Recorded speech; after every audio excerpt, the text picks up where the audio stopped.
एक बार दो दोस्त थे जिनका नाम रमन और दिनेश था। वे दोनों बहुत अच्छे दोस्त थे। स्कूल टाइम से ही उन दोनों में दोस्ती थी। दोनों के घर भी पास पास ही थे, जिससे वे दोनों आपस में बहुत समय बिताते थे। दोनों एक साथ पढ़ते थे, एक साथ खेलते थे, यहाँ तक कि कभी कभी शाम का खाना भी एक साथ ही खाते थे। लेकिन दोनों के काम करने के तरीके में काफी अंतर था। दिनेश अपने काम को बहुत जल्दी करता था और ये कोशिश करता था कि वो सबसे पहले काम को खत्म कर दे, यानी कि वो बहुत जल्दबाजी में रहता था। और रमन अपने काम को भले ही धीमी गति से करता, लेकिन वो सोच समझकर हर एक पानित को ध्यान में रखकर करता था, जिससे बाद में उसके किए कार्य में कोई दिक्कत ना हो। दिनेश अक्सर अपने काम में गलती कर बैठता था, लेकिन रमन हमेशा ही काम में ज्यादा समय लेता लेकिन एकदम परफेक्ट रिजल्ट देता था।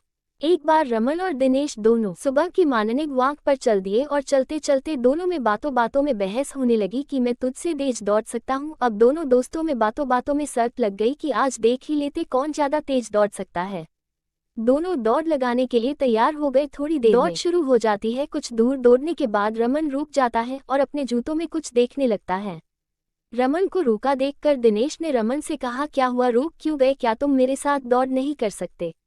रमन ने कहा, मेरे जूते में कुछ कंकड़ घुस गए हैं, मैं इनको निकालने के बाद ही दौड़ सकता हूँ, वरना मैं कुछ ही दूर जाने के बाद चल भी नहीं पाऊंगा। ये सुनकर दिनेश हंसने लगा और कहने लगा, मुझे किसी पत्थर का डर नहीं है, मैं बिना पत्थर निकाले ही दौड़ पूरी कर सकता हूँ। और आगे निकल गया। रमन कुछ देर बाद अपने जूतों से कंकड़ निकालकर दौड़ने लगा।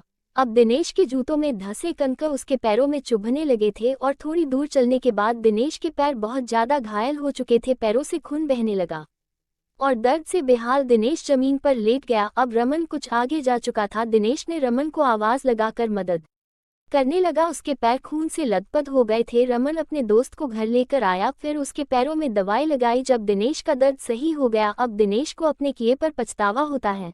ये कहानी हमें एक ही बार में कई बातें सिखाती है। एक कि हमें अपनी समस्याओं को बड़ी होने से पहले ही खत्म कर देना चाहिए। जैसे रमन ने अपने जूतों से कंकड़ पहले ही समय रहते निकाल लिए थे, उसी प्रकार हमारी अनेक समस्याएं, जो कोई बीमारी हो सकती, कोई रिश्तों में गलतफहमी हो सकती है, या कोई और भी समस्या हो, उसे तभी खत्म कर देना चाहिए जब समस्या छोटी हो, क्योंकि जब समस्या देखते देखते बड़ी हो जाती है तो फिर उसे सही करना मुश्किल हो जाता है।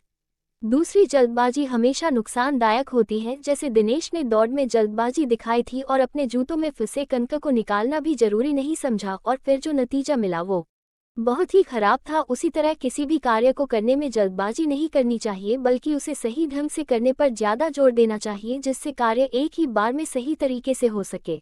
तीसरी बात यह कि हमें सिर्फ सफलता को ही टारगेट लेकर चलते हैं, लेकिन हमें अपनी सफलता के लिए सभी पहलुओं में कार्य करना चाहिए। जैसे दिनेश का टारगेट सिर्फ रेस को जीतना था, लेकिन उसने ये नहीं सोचा कि मुझे रेस जीताने के लिए अपने जूते और पैर का सही होना भी जरूरी है। दूसरी तरफ रमन ने रेस जीतने को अपना सीधा लक्ष्य न बनाकर उसे रेस जीतने में उपयोग होने वाले सभी पहलुओं पर ध्यान दिया, तभी वो रेस जीत सका।